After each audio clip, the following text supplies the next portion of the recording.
Olá, pessoal. Boa noite. Nós vamos começar um novo ciclo aqui no Reencontro com nossas lives, às terças, quintas e sábados. Quero cumprimentar a todos, agradecer ao Reencontro e a Deus a possibilidade dessa participação e convido todos. Antes de nós começarmos a conversar sobre o tema da noite, que é Poderia a mediunidade provar a existência de Deus? Convido todos a cerrar os seus olhos para que a gente possa fazer uma pequena prece de abertura.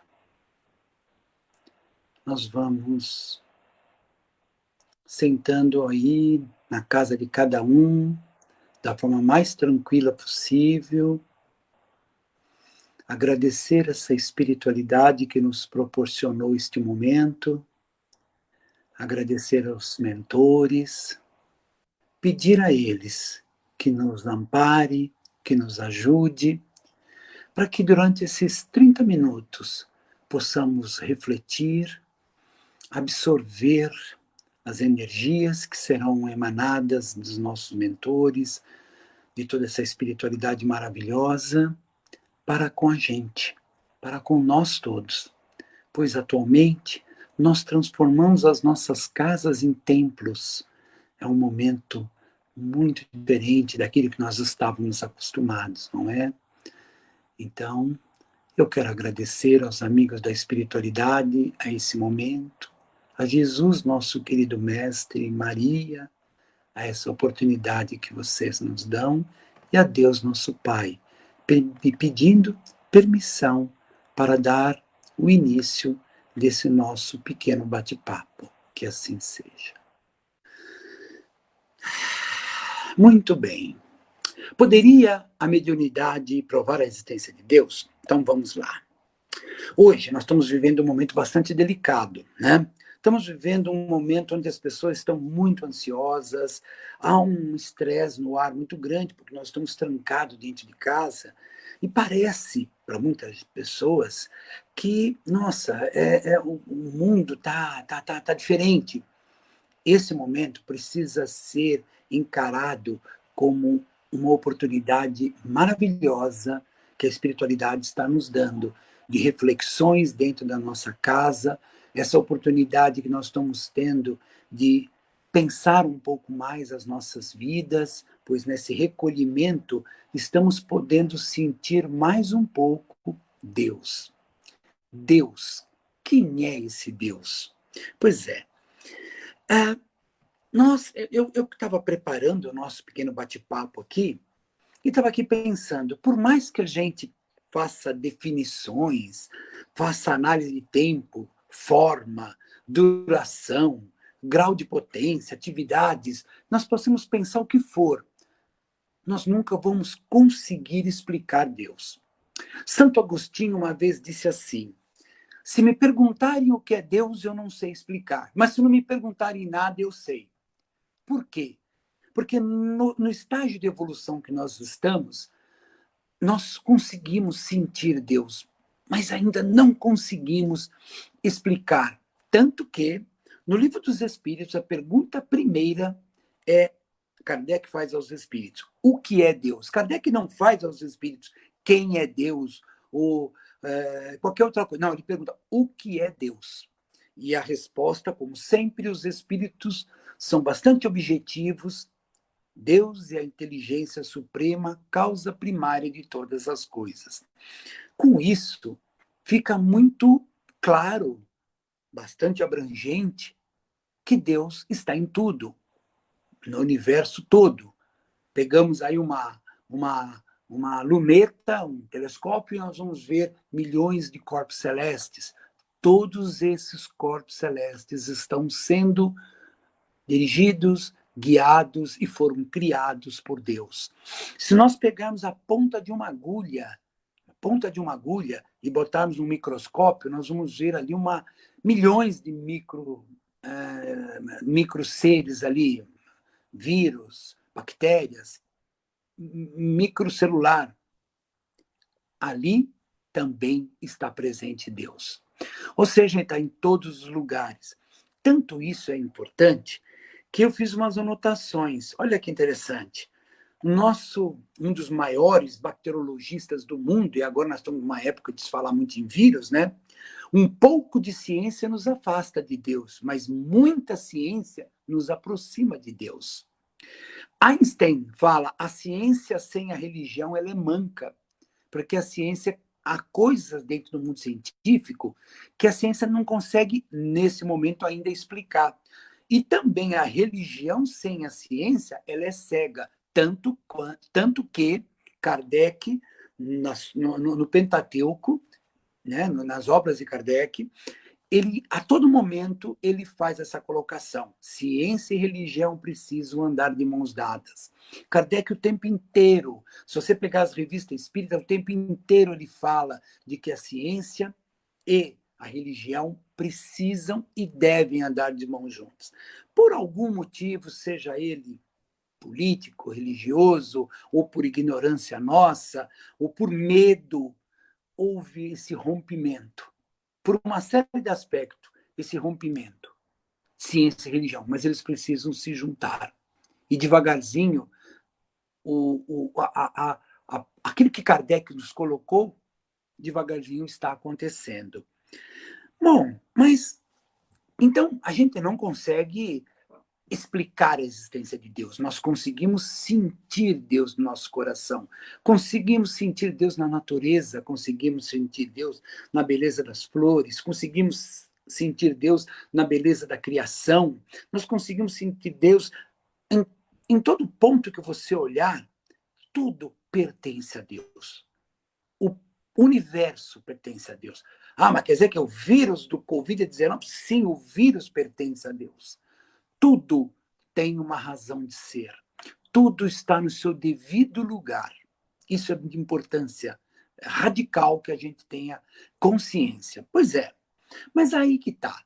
Então, se esse Deus é eternamente justo, vamos usar algumas palavras humanas, ele tem o domínio de tudo, etc, etc, como a gente, todo mundo aqui já, em algum momento, em alguma religião, já escutou palavras que tentam definir a estrutura infinita de Deus. Até Kardec fala que, os espíritos falam a Kardec, vocês usam a palavra infinito para Deus, vocês não sabem o que é infinito e nem tão pouco o que é Deus. Então, uma coisa tenta completar a outra e vocês não definem nada. Olha só que interessante. Mas veja uma coisa, já que Deus, e na minha opinião, ele é a causa primária de todas as coisas também, será que então a vida é uma só? Será que então aquele que nasceu num berço de ouro, vamos usar esse termo, ele teve sorte e o outro que não nasceu não teve? Aquele que tem uma saúde maravilhosa e o outro não tem saúde? Uns têm dificuldades maiores, outros dificuldades menores? Isso é o quê? É a lei da sorte? Não. Existe uma causa. E por trás dessa causa existe uma eternidade nas nossas vidas. E essa eternidade, ela é mantida por algo chamado espírito. Ou seja, nós não somos um corpo de carne que tem um espírito. Não, nós somos um espírito que está revestido por um período de tempo num corpo de carne. Isso mostra, mais uma vez, o amor de Deus. Por quê? Porque ele nos dá oportunidade.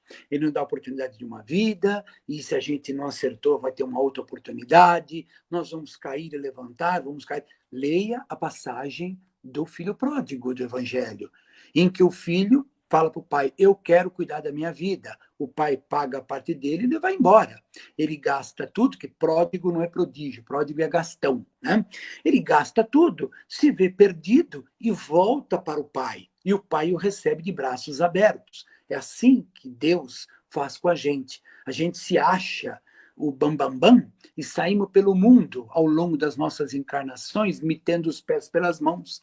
E as oportunidades vão acontecendo, até o momento que a gente vai acordar e vamos ver que somos filhos de Deus. Pois é, então o Espírito é uma realidade. Mas se o Espírito é uma realidade, por que não se trata tanto assim? Por que que são...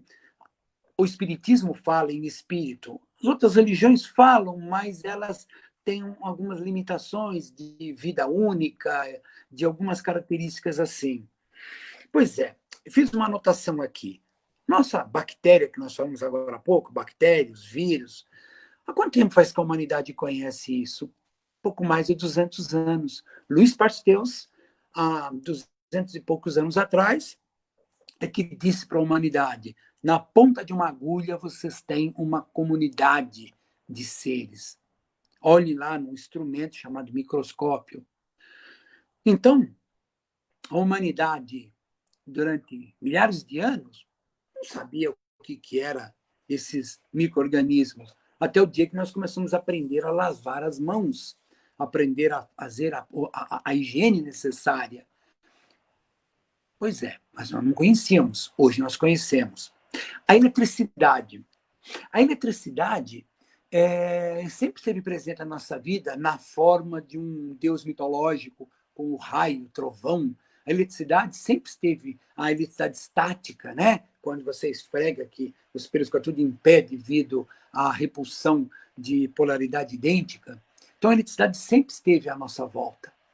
Há pouco mais de 100 e poucos anos, alguns espíritos de uma certa envergadura, como André Ampère, Michael Faraday e outros, desenvolveram o contexto de tratar a eletricidade e hoje estamos aqui, em frente a uma câmera, podendo falar, podendo utilizar desse recurso que acho que dificilmente uma pessoa na humanidade hoje consegue viver uma vida mais ou menos adequada sem a eletricidade, que há pouco tempo atrás nós não sabíamos que existia.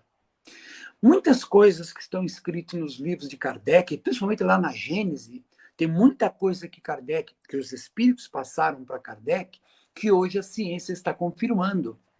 Que na época, seja por questões de interesses, não me importa, não vem ao caso, mas na época nós não aceitávamos. E hoje a ciência está comprovando. André Luiz, nos livros psicografados pelo Chico, lá atrás, naquelas 14 obras do André Luiz, tem muita coisa escrita ali que hoje nós estamos vivenciando.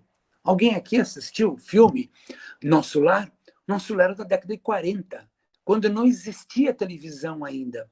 E se alguém viu o filme, o diretor foi muito feliz, ele colocou um monte de notebooks lá no Nosso Lar, para que o André Luiz pudesse ver a família aqui na Terra. E hoje eu estou de frente de um notebook falando com vocês, né? Então, vocês percebem como que muita coisa vão aparecendo. Pois é, então, Deus sempre existiu. Ele é o Criador. Como que a gente sabe? Aquela ponte, quem foi que fez? Ah, foi o engenheiro fulano de tal. E aquela torre de transmissão, quem fez? Ah, foi o engenheiro fulano de tal. E aquele quadro da Mona Lisa? Ah, lá foi Leonardo da Vinci. Certo, muito bonito. Tá. E aquela cachoeira maravilhosa, aquele oceano, aquela estrutura fantástica daquela cadeia de montanhas, quem foi que fez? Ah, o acaso. René Descartes disse uma vez, no final do livro O Discurso do Método, ele disse assim: se Deus não existir, nós vamos ter que inventá-lo, porque só assim a vida vai fazer sentido. Então, pessoal, nós precisamos pensar, Deus é a causa primária de todas as coisas. Uma das suas criações, entre tantas, é o Espírito. E o Espírito, ele é eterno. Ele sendo eterno, por que nós não poderíamos, então, ao se desvencilhar do corpo físico, por que nós não poderíamos ter contato com esse espírito? Sim, nós temos contato com o espírito. O nome disso, mediunidade. A mediunidade é uma característica humana. Nós somos todos médiums, um pouquinho mais, um pouquinho menos. E a mais excelsa de todas as mediunidades, sem dúvida, é a intuição. É aquela coisa assim que você está, acho que não sei não, acho que eu devo fazer assim, não vou fazer assado. Ah, não, imagina, eu vou fazer assado mesmo. E aí dá problema para a gente. Não, não, não, eu tive uma intuição, eu vou fazer assim. E a gente se sai bem. Porque os amigos espirituais conversam com a gente de forma intuitiva. Agora, claro, eu escrevi aqui no meu textozinho, na minha colinha, né?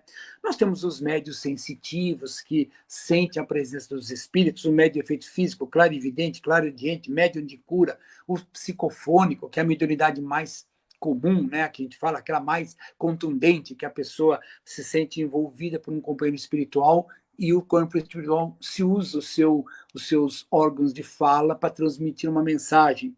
Os médiuns psicógrafos, né, que se utiliza da mecânica da mão para escrever.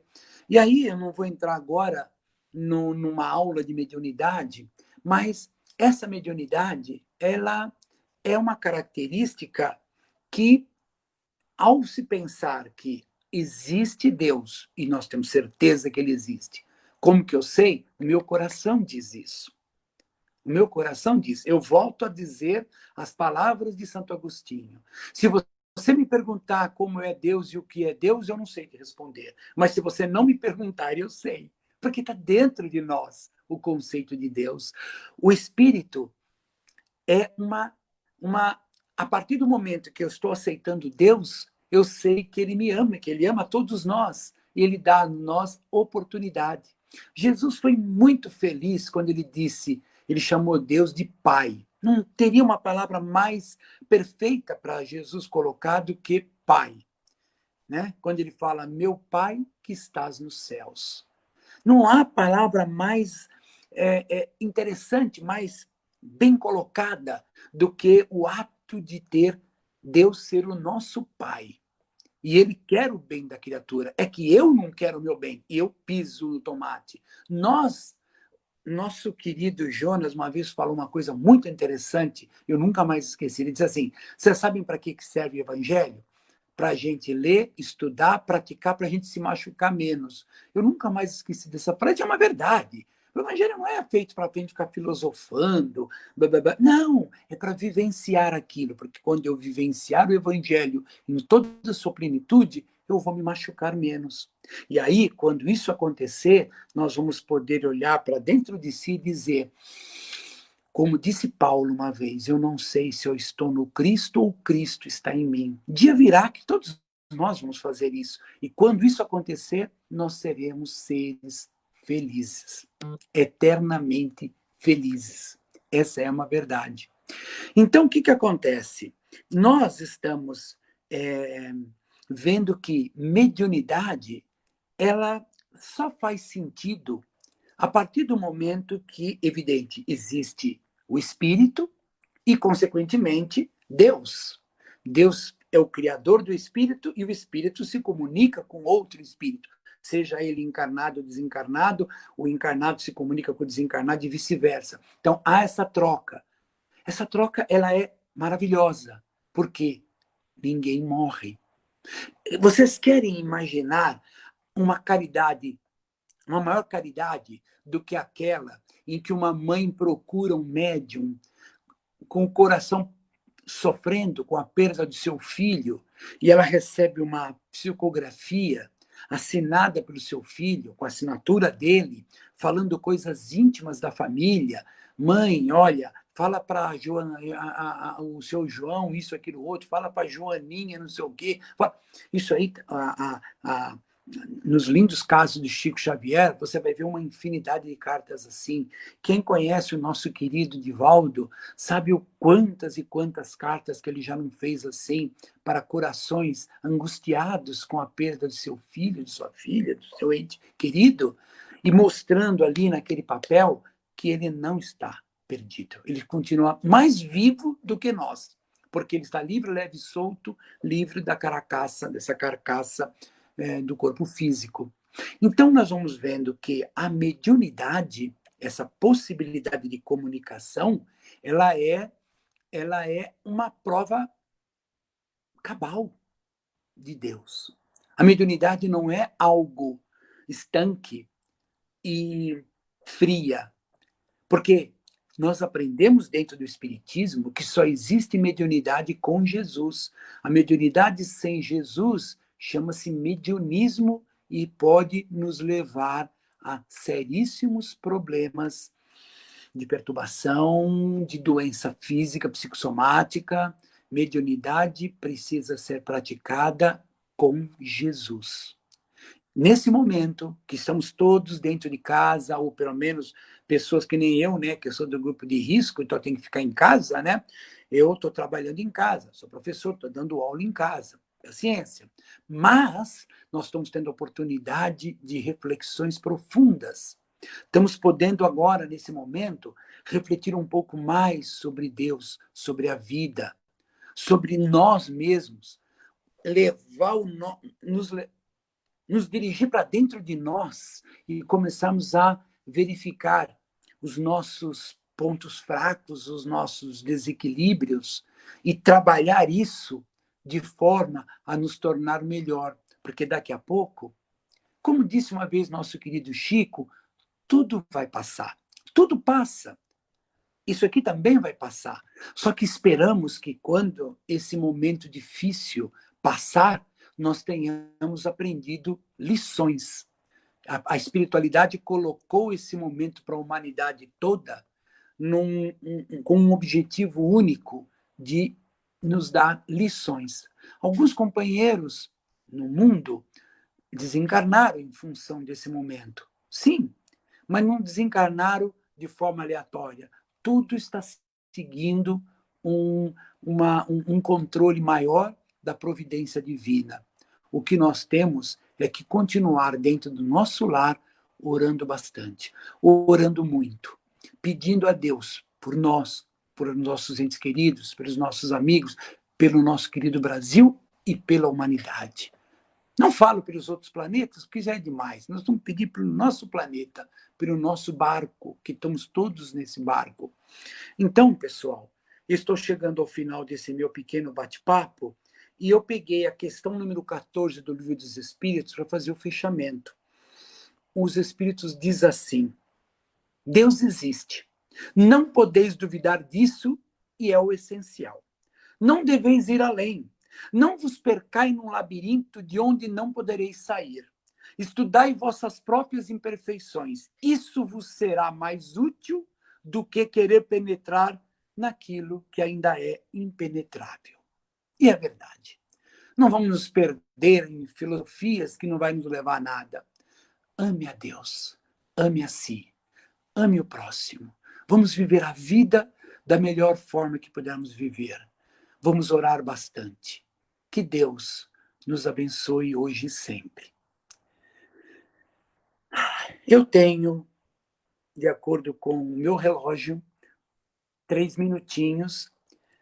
E como eu falei de oração, eu vou convidar todos a fazer uma prece de encerramento. Nós vamos cerrar os nossos olhos. Vamos pedir a espiritualidade maior. Começando pelo nosso planeta azul.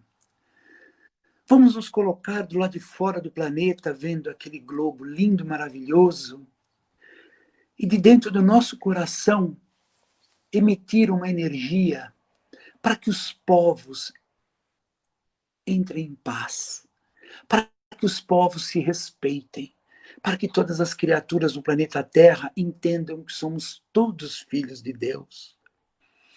Vamos focar em um país onde o espírito que ali controla chama-se Ismael, o anjo protetor do nosso querido Brasil. Que Ismael consiga continuar nesse trabalho árduo e difícil de transformar o nosso querido Brasil no coração do mundo e na pátria do Evangelho. Vamos, nesse momento, pensar e transmitir um pouquinho de luz para todas as religiões, para que lá possa ser ensinado esse nosso Deus maravilhoso, para os hospitais, para todos os médicos e enfermeiros, para esse momento difícil que estamos passando, para os professores, para todos, para todo aquele coração que nesse instante está angustiado, um aperto profundo, que uma luz possa clarear para ele e ele encontrar a solução do seu problema. Vamos pedir pelas nossas casas, pelos nossos amigos, por aqueles que ainda se dizem nossos inimigos.